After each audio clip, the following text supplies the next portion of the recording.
জনগণের প্রত্যাশা পূরণে মন্ত্রীদের দ্রুত কার্যকর পদক্ষেপ নেওয়ার নির্দেশ দিয়েছেন প্রধানমন্ত্রী তারেক রহমান।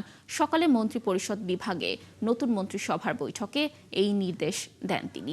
প্রধানমন্ত্রী তারেক রহমানের সভাপতিত্বে সচিবালয়ে এই বৈঠক হয়। সভায় দেশের আইনশৃঙ্খলা পরিস্থিতি, দ্রব্যমূল্য নিয়ন্ত্রণ এবং প্রশাসনিক সংস্কার সহ বেশ কিছু নীতি নির্ধারণী বিষয়ে আলোচনা ও সিদ্ধান্ত নেওয়া হয়।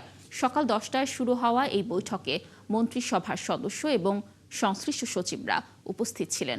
বৈঠকের শুরুতেই প্রধানমন্ত্রী দেশের বর্তমান পরিস্থিতি পর্যালোচনা করেন। দর্শক, সচিবালয়ে রয়েছেন আমাদের সহকর্মী শারমিন নীরা, আমরা তার সাথে যুক্ত হওয়ার চেষ্টা করছি। নীরা, আজকের মন্ত্রিসভার বৈঠকের বিষয়ে আপনার কাছে কি তথ্য রয়েছে? সকালে যেহেতু বৈঠকটি হয়েছে, আর সচিবালয়ে আজ সারাদিনের কর্মসূচির তথ্য জানবো আপনার কাছে।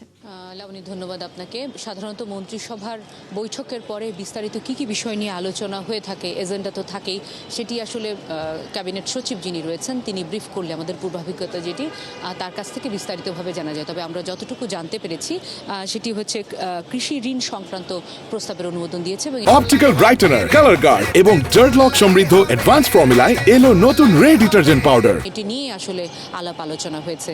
আমরা 3টা নাগাদ একটি ব্রিফিং হওয়ার কথা রয়েছে ক্যাবিনেট সেক্রেটারির, হয়তো আমরা তখন জানতে পারবো যে কৃষি ঋণের বিষয়ে কতটুকু ছাড় দেওয়া, কারা এই ঋণের আওতায় আসবে বা কি কি আসলে সেবা থাকবে সেটি হয়তো আমরা জানবার চেষ্টা করব। তবে একটু বলে রাখতে চাই যে এই সরকার যে আসলে কৃষি বান্ধব সেটি কিন্তু আবার স্পষ্ট প্রতীয়মান হলো। কৃষি ঋণের বিষয়টির পাশাপাশি এর আগে কিন্তু কৃষকদের কার্ডের বিষয়টি নিয়েও আলোচনা হয়েছে আরেকদিন মন্ত্রীদের সাথে, এবং সংশ্লিষ্ট মন্ত্রী যারা রয়েছেন, কৃষিমন্ত্রী, প্রতিমন্ত্রী, খাদ্যমন্ত্রী, তারা কিন্তু ছিলেন।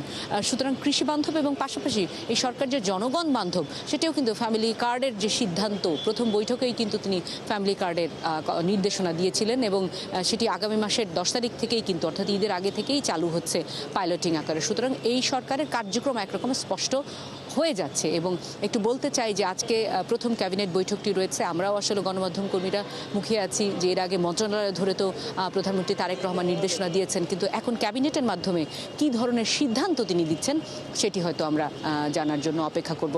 সকালে মাননীয় প্রধানমন্ত্রী তারেক রহমান সচিবালয়ে এসেছেন, তিনি ক্যাবিনেট বৈঠকটি করেছেন। পরবর্তীতে তিনি ওসমানী স্মৃতি মিলনায়তনে, আপনি জানেন আজকে পুরস্কার দেওয়া হয়েছে অমর একুশে যারা 21শে পদক পেয়েছে তাদের। এরপরে কিন্তু বিকালে তিনি আবার সচিবালয়ে ফিরে আসেন। এখন দাপ্তরিক কাজ চলছে আমরা যতটুকু জানি, কারণ শিডিউলে কারোর সাথে সাক্ষাৎ, সৌজন্য সাক্ষাৎ বা তেমন কোনো কিছু নেই, দাপ্তরিক কাজ করছেন।